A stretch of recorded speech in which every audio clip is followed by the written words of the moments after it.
하나님의 말씀 신약성경 베드로전서 2장 13절부터 17절 말씀을 교독합니다. 인간의 모든 제도를 주를 위하여 순종하되 혹은 위에 있는 왕이나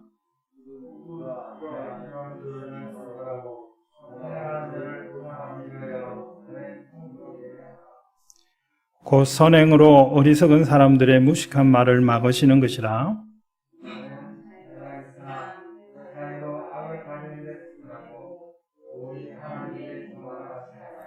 무사람을 공경하며 형제를 사랑하며 하나님을 두려워하며 왕을 존대하라. 아멘. 이전 세대들이 지켜왔던 것, 우리가 지켜야 하는 것, 또 다음 세대들이 지킬 수 있게 해야 할 것, 자유입니다. 자유는 속박이 없는 것, 어떤 전통이나 권위 따위에 얽매이지 않는 것, 이렇게 단어의 뜻을 설명할 수 있습니다. 자주적인 것, 타인에 의해서 침해당하지 않는 천부적인 권리라고 설명할 수 있습니다. 우리는 이 자유를 송두리째 또 교묘하게 빼앗겨 본 적이 있습니다. 그런데도 우리에게 있는 이 천부적인 자유, 지켜야 되고 지켜내야 하는 이 자유가 이전보다도 더 교묘하게 빼앗기고 있는 것은 아닌가 하는 생각을 갖게 됩니다. 16절 말씀은 너희는 자유가 있으나 너희에게 자유가 있다라고 말씀합니다. 자유가 있는데 자유가 있는지를 모르고 살아가는 사람들도 있습니다. 자유가 있는 것을 아는데 자유가 무엇인지 잘 알지 못하고 사는 사람들도 있습니다. 여기에 자유가 있으나 이 말은 너희는 자유자로 살아라 라고 하는 그런 말입니다. 다른 번역에는 그렇게 번역을 했어요. 너희는 자유자로 살아라. 너희는 자유가 있으니 자유자로 살아라. 자유자로 살아라고 하는 것은 마음대로 살아라라고 하는 말은 아닙니다. 자유자로 살아라라고 하는 것은 매여 살지 말라는 겁니다. 우리가 어떤 면에서 무엇에 매여 살아갑니다. 공부를 잘하는 학생을 가르쳐서 집중력이 좋다는 말을 쓰기도 합니다.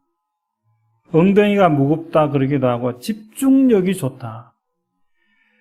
집중하려고 하면 금방 몰입하는 거예요. 연기자들이 그렇잖아요. 연기자들이 몰입하는 모습을 봤어요. 얼마 전에 미스트롯2에 그 초등학생 한 아이가 노래를 부르는데 감정을 잡는다 그러죠. 몰입한다고 그러죠. 집중하는데 제가 머리가 찌릿찌릿하더라고요. 그 짧은 시간에 금방 어린아이의 그 감정으로 막 까불다가 노래하는 전주가 나오니까 그 한 10여 초 동안에 집중하는데 이야 대단하다 그런 생각을 해본 적이 있습니다. 집중해야 합니다. 우리가 자녀를 양육할 때도 집중해야 하고 우리가 사실은 운전할 때도 집중해야 합니다. 집중하지 않고 다른 것과 병행하면서 하다가 사고 나는 일들이 많잖아요. 근데 집중하는 것과 비슷한 것, 집중한다라고 생각하는 다른 것이 있습니다. 집착하는 겁니다. 집착하는 것하고 집중하는 것은 비슷해 보이지만 다릅니다. 성격이 다릅니다. 어떤 사람들은 자녀들에게 집착합니다. 자기가 하는 일에 집착합니다. 자기가 좋아하는 일에, 취미 같은 일에 집착합니다. 집중하면 좋은데 집착합니다. 집중하면 좋은 결과를 가져오지만 집착하면 나쁜 결과도 가져올 수가 있습니다. 매여 살지 말라는 것은 집착하지 말라는 거예요. 자, 너희에게 자유가 있으니 자유자로 살아라. 마음대로 사는 것이 아니라 집착하며 사는 것이 아니라 집중하며 살면서 자유자로 살아라 그랬어요. 그러면서 13절의 말씀에는 또 이런 말씀을 먼저 기록을 했어요. 뭔가 하면 인간의 모든 제도에 순종해라. 인간의 모든 제도를 주를 위하여 순종해라 그랬는데 핵심 문장의 구조는 인간을 위한 모든 제도, 인간들 가운데 있는 모든 제도, 인간들이 만들어 놓은 모든 제도에 순종하라 그랬어요. 우리나라는 자유민주주의 국가입니다. 그래서 주권은 국민에게 있고 헌법에 있는 내용이고 우리가 다 동의하는 내용들이죠. 그래서 국민의 대표자들인 국회의원들이 법을 만들고 그 법에 의해서 통치되는 법치국가입니다. 이 법치국가와 다른 것은 법을 초월해서 다스립니다. 독재국가라 그럽니다. 우리나라는 어떠합니까? 우리나라 역사 가운데 있던 나라들은 어떠한 나라였습니까? 자유를 소중하게 여기는 나라 아니었습니까? 그래서 그 자유를 위해서 희생하는 사람들 때문에 대한민국이 존재하게 된 나라가 아닙니까? 그래서 이 나라를 위해서, 이 나라에 있는 그 가치, 자유를 위해서 희생한 사람들이 편안하게 되는 그런 나라가 되어야 합니다. 인간의 모든 제도, 권위에 순종하라 그랬어요. 그러면서 왕과 총독을 등장시켰어요. 이 베드로서가 기록된 당시 이스라엘 나라에는 왕이 있었습니다. 유대인으로서 왕이에요. 분본 왕이라고 불려졌어요. 우리가 아는 헤롯 왕이 그 왕입니다. 그런데 또 다른 권력가가 있어요. 총독이에요. 총독은 지금의 총리 같은 사람이 아니에요. 로마 황제가 임명해서 보낸 사람이에요. 고종 황제가 있었고 또 총독이 있었어요. 겉으로는 고종 황제가 나라를 다스리는 것 같지만 실제적으로는 총독이 다 다스렸죠. 자, 이런 왕, 이런 총독에게 순종하라? 반발할 만한 사람이 많을 줄 알아요. 특히 독립운동한 사람, 또 자유의 가치를 아는 사람 반발할 거예요. 그런데 성경은 그렇게 허투루게 기록되지 않았어요. 주를 위하여라는 이 단어가 균형을 잡게 했습니다. 사람들에게 있는, 사람들이 만들어 놓은 제도, 규칙, 또 세운 왕, 권력자들에게 순종해라. 그런데 그들을 위하여 순종하는 것이 아니라, 법 자체를 위해 순종하는 것이 아니라, 그 권력자들을 위해서 순종하는 것이 아니라 주를 위하여 순종하라 그랬어요. 굉장히 차원이 높고 복잡한 것 같잖아요. 분명히 순종하라 그랬는데 주를 위하여 순종하는 거예요. 법을 위해서 순종하는 게 아니라, 그 법을 만든 사람을 위해서 순종하는 것이 아니라, 그 법의 대상이 되는 사람을 위하여 순종하는 것이 아니라, 그 법에 의한 권력자들을 위하여 순종하는 것이 아니라 주를 위하여 순종하는 거예요. 그래서 우리는 잘 적용하기 어려우면 주를 위하여 이 생각을 할 수 있어야 돼요. 하나님의 영광을 위하여. 내가 하는 이 일이 하나님께 영광이 되는가 되지 않는가라고 하는 잣대로 늘 재보아야 합니다. 요만한 봉지에 쌀이 담겼어요. 그걸 보고 어떤 사람은 10kg다고, 어떤 사람은 그거보다 덜 된다고. 그런데 그걸 저울에 갖다 올려봤어요. 더 이상 논쟁할 필요가 없잖아요. 저울이 딱 가리키니까. 그 저울이에요. 주를 위하여라고 하는 이 단어는 우리로 균형을 잡게 만들어 주는 겁니다. 균형을 잡게 만들어 주는 겁니다.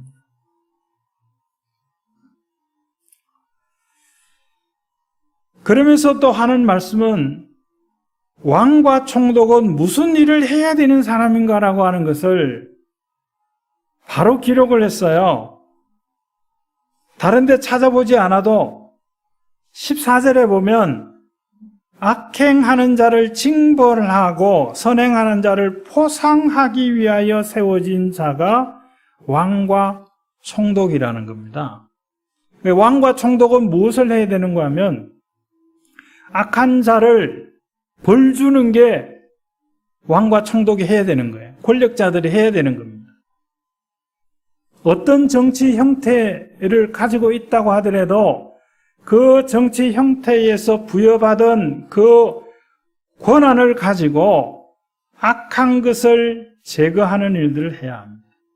또 반대로 선한 일들을 하면 그것을 칭찬해야 합니다. 칭찬한다는 이 단어에 다른 뜻이 하나 더 관심을 끄는 뜻이 있는데 추천한다 이런 뜻이 있더라고요. 칭찬한다, 추천한다. 사람을 추천하는 거. 물론 어떤 일에 능력, 그 일을 할 수 있는 능력 있는 사람, 그 일을 해낼 수 있는 능력이 있는가 보고 추천도 하지만 그거 이전에 요즘은 인성에 대해서 많이 생각하잖아요. 기술은 있어도 인성이 안 되면, 연기력은 좋아도 인성이 안 되면 오래 못 가는 거예요. 왕과 총독은 이 권력을 가진 사람이 해야 할 일은 그들이 해야 할 선행은 뭐냐면 악한 것을 징벌하고 선한 것을 칭찬하고 추천하는 것이 그들이 할 수 있는, 그들이 해야 하는 선행이라는 거예요.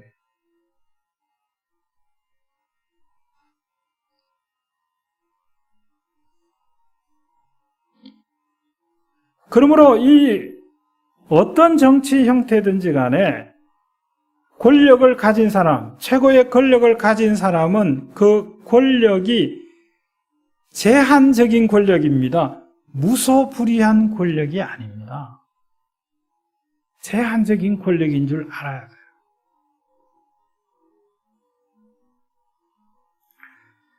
(15절) 말씀은 이렇게 기록이 됐어요. 곧 선행으로 어리석은 사람들의 무식한 말을 막으시는 것이라 그랬어요. 여기에 이게 우리 성경으로 여러 번 읽어도 잘 와닿지가 않아요. 선행으로 어리석은 사람들의 무식한 말을 막으시는 것이다. 이게 어로를 다른 전치사로 바꾸면 선행은 어리석은 사람들의 무식한 말을 막으시는 것이다. 막으신다는 주체가 있잖아요. 주체가. 그 주체가 생략이 됐어요. 다른 번역에 보면 이렇게 되어 있습니다. 하나님의 의지, 하나님의 뜻. 하나님의 뜻이 뭐냐? 하나님의 뜻이 선행인데 하나님의 뜻이 어리석은 사람들의 무식한 말을 막으시는 것이다. 그랬어요. 어리석은 사람이 있습니다. 성경에 어리석은 사람을 누구를 어리석은 사람이라고 그럽니까? 하나님을 그 마음에 두지 않는 사람이 어리석은 사람이라고 그랬어요. 어리석은 자의 무지함, 뭘 막는다는 거예요. 어리석은 자가 무지한 말을 하지 못하게 하는 겁니다. 그러면 어떻게 해야 합니까? 지혜로운 자가 지식 있는 말을 해야 되는 거예요. 유언비어라는 말이 있잖아요. 이것은 동서고금을 막론하고 늘 있어 왔던 거예요. 유언비어의 폐해는 없는 것을 있는 것으로 사실이 아닌데 아무 근거도 없이 무언가 말해지고 있는 거예요. 아무 근거도 없이. 이를테면 제가 지금 2021년 6월 6일 11시 36분에 대한민국 경기도 용인시 처인구 중부대로 1154 502호 여기에 있잖아요. 그런데 2021년 6월 6일 11시 37분에 저 강원도 바닷가에서 그리고 무슨 일을 이야기하면 그것은 사실이 아니잖아요. 그런데 그런 이야기들이 나돌아다니는 것들이 많아요. 나돌아다니는 게 많아요. 사실에 근거해서 아까 제가 소개했던 그게 불의 연대기라는 제목인데 역사를 음악으로 해석한 거예요. 역사에 대해서 이제 말로 이렇게 하면 서로 반발하는 그런 경우도 있지만 음악으로 표현해내면 그것이 줄어든다라고 하는 그런 생각으로 그 작업을 했어요. 참 엄청난 작업을 이제 한 거거든요. 그게 보면 이제 물론 역사가들이 역사라고 하는 것은 있는 그대로를 맨날 몇 시에 누가 어디서 어떤 모습으로 이런 일이 있었다.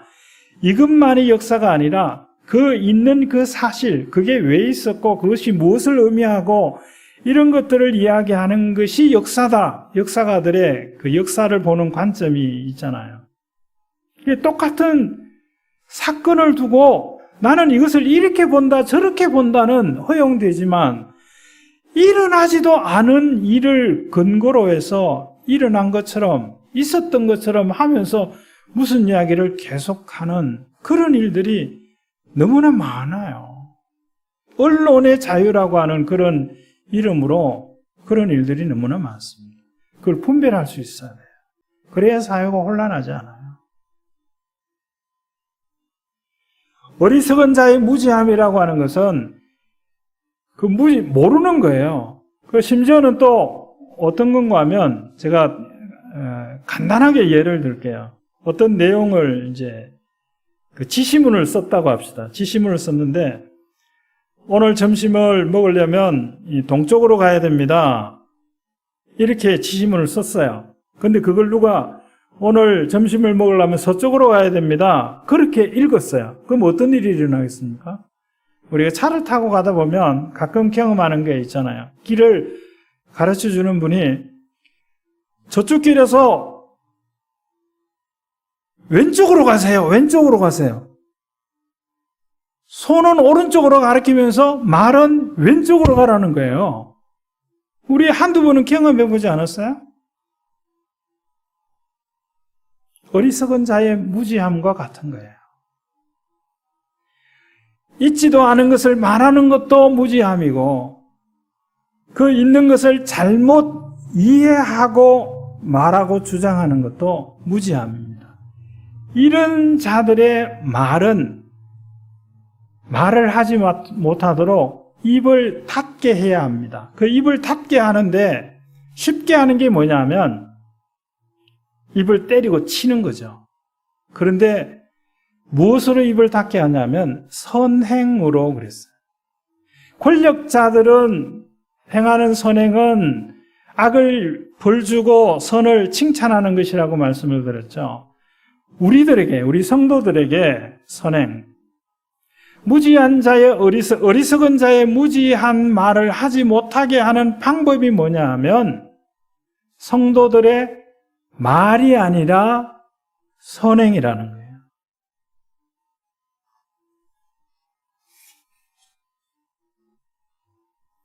이 선행은 어떤 면에서는 희생입니다. 희생이에요. 권력을 가진 사람들이, 먼저 기회를 얻을 수 있는 사람들이 공정하지 않고 반칙을 행하는 그런 사회에서 먼저 기회를 가졌어도 공정하게 하려고 애를 쓰면 그게 희생이죠. 그게 하나의 선행 아닙니까? 그 선행은 희생입니다. 자, 16절로 다시 돌아가서 너에게 자유가 있으니 그 자유로 악을 가리는 데 쓰지 말아라 그랬어요. 이 말은 이 자유의 성격을 말해주고 있습니다. 무엇에게서 자유자가 되었느냐 하는 겁니다. 무엇의 자유자가 됐습니까? 우리 찬송 부른 대로 죄에서 자유자가 됐어요. 이 말은 죄에 얽매이지 않고 살아갈 수 있게 됐다는 거예요. 이 자유는 내가 쟁취해서 투쟁해서 얻은 게 아니에요. 투쟁해서 얻은 게 아니에요. 예를 들면 중남미의 베네수엘라라고 하는 나라는 지금도 석유 매장량이 세계 제1위라고 그래요. 근데 석유가 1배럴에 120달러 정도 할 때는 돈이 많이 들어오죠. 지금은 50달러입니까? 그 이하로, 최근에도 30달러 그 이하로 내려간 적도 있잖아요. 절반으로 3분의 1로 떨어져요. 어떻게 했어요? 100달러 받아들여갖고 그 돈으로 뭘 했냐면 막 나눠주는 일을 했어요. 지금 베네수엘라 인구는 한 5분의 1, 4분의 1이 빠져나갔어요. 다 그 주변의 나라로. 누가 빠져나갔을까요? 아메리칸 드림으로 미국에 간 사람들이 누가 갔습니까? 하층개민이 갔나요? 아니잖아요. 그래도 뭘 좀 배웠고 뭘 좀 가진 사람들이 갔잖아요. 우리나라의 코리안 드림을 꿈꾸며 온 사람들이요. 우리가 보기에는 아시아 사람, 아프리카 사람, 못 사는 나라의 사람, 그렇지만 그들이 어떤 사람들은 우리보다 더 공부 많이 한 똑똑한 사람들 많아요. 베네수엘라가 지금 그런 상태예요. 며칠 전에 본 신문 기사에 보니까 정부에서 국민들을 먹여 살리는 일들을 못해서 조폭들이 그 일을 한대요. 조폭들이. 스웨덴 같은 나라 복지국가로 각광을 받던 나라인데 그 나라에는 이 석유가 많이 나는 그런 나라는 아니래요. 그런데 세금을 거두어서 세금이 보통 35%, 55%. 여러분 월급의 절반을 세금으로 낸다고 생각해 보세요. 그런데 그렇게 안 할 수밖에 없대요. 계속 세금을 올려야 된대요. 은퇴한 어떤 할머니가 자기에게 돌아오는 연금이 부족해서 노숙 생활한 이야기가 신문에 보도가 돼서 충격적인 그런 사건이 됐어요.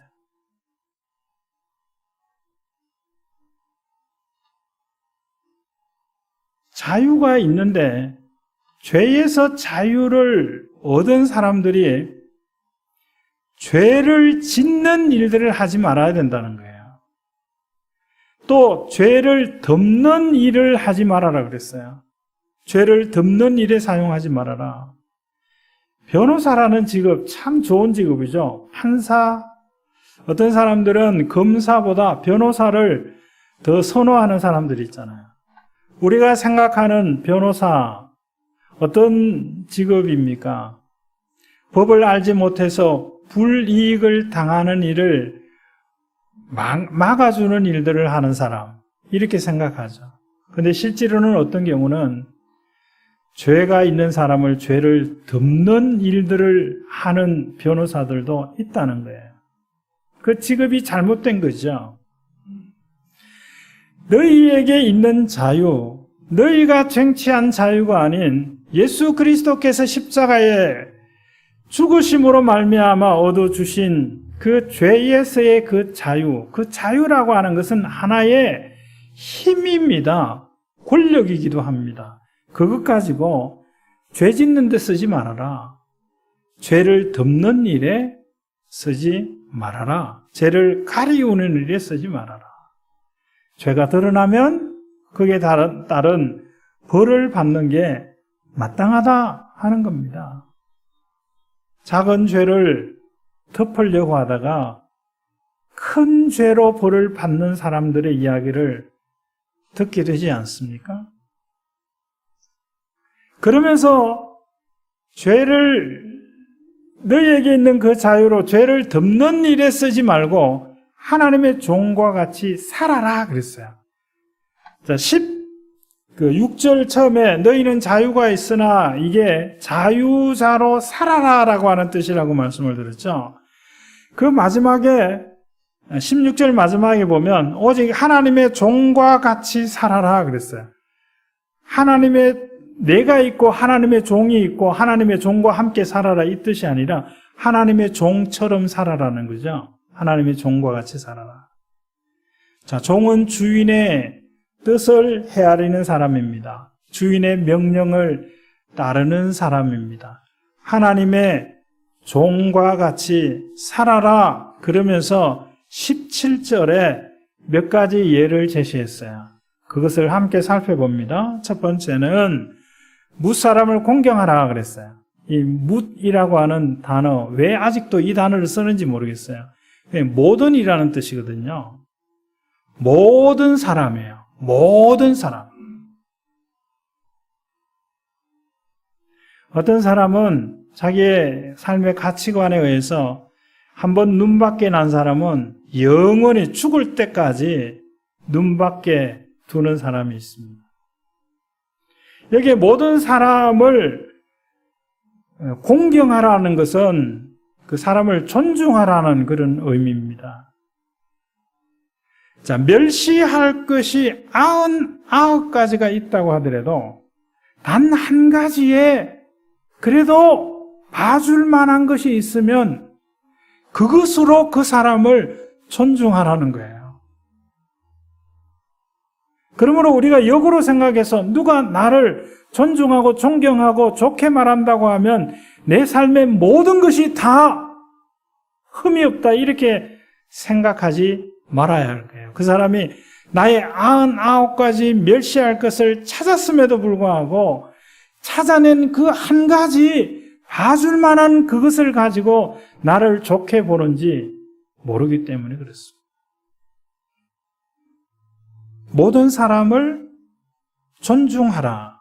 두 번째는 형제를 사랑하라. 이 형제라고 하는 것은 그냥 혈족을 말하는 게 아닙니다. 믿음의 형제, 그러니까 갈라디아서 6장의 표현대로 하면 성도들입니다. 믿음의 형제, 믿는 사람을 사랑해라. 왜 믿는 사람을 사랑하라 그럴까요? 갈라디아서 6장 10절도 너희가 모든 사람에게 착한 일을 하되 더욱 믿음의 사람, 더욱 믿음의 가정에게 더 착한 일을 더해라 그랬어요. 성경에 이런 개념이 있어요. 있는 자에게는 더하신다 그랬어요. 1달란트 받았던 종이 1달란트 받은 것을 귀하게 여기지 않고 주인을 원망하면서 그 땅에 묻어놓고 나중에 주인에게 그 1달란트를 내다 줬죠. 그때에 그것을 빼앗아다가 5달란트 받았다가 5달란트 남겼던 종에게 주면서 그 비유에서 하시는 말씀은 뭔가 하면 있는 자에게는 더하게 하신다. 그리고 이 말이 맞아요. 우리에게 인지망이라는 게 있거든요. 어떤 한 가지를 알면 그것에 근거해서 다른 것을 알게 돼요. 한 사람을 알면 그 사람을 통해서 그 옆에 있는 사람을 알게 되는 거예요. 그래서 은혜를 받은 사람이 은혜를 받아요. 그런데 은혜를 받은 사람이 은혜를 더 이상 받지 않으려고 하면 그 세상은 어떤 세상이 되겠습니까? 하나님을 아는 사람이 하나님을 더 알게 돼요. 더하여지는 은혜가 있습니다. 왜 믿음의 가정에게 믿음의 형제들을 더 사랑하라, 먼저 사랑하라 이렇게 말씀하는 이유가 있다고 생각돼요. 저 사람이 사랑을 받습니다. 저 사람이 많은 사람에게 사랑을 받습니다. 그 사랑받는 이유가 뭐냐? 다른 이유가 없어요. 잘생겼다, 잘났다, 가문이 좋다 그런 이유가 아니더라고요. 믿음의 형제였더라는 겁니다. 믿음의 가정이더라는 겁니다. 사랑받고 배려받고 이런 일들을 보면서 나도 사랑받아야 되겠다가 아니라 나도 믿어야 되겠다 이런 생각을 갖게 하는 겁니다. 세 번째는 하나님을 경외하는 겁니다. 하나님을 두려워하는 거죠. 하나님을 두려워하는 자는 균형 있는 삶을 살아갈 수 있습니다. 균형 잡힌 삶을 살아갈 수 있어요. 그리고 왕을 존경하라. 어떤 왕입니까? 선행을 하는 왕입니다.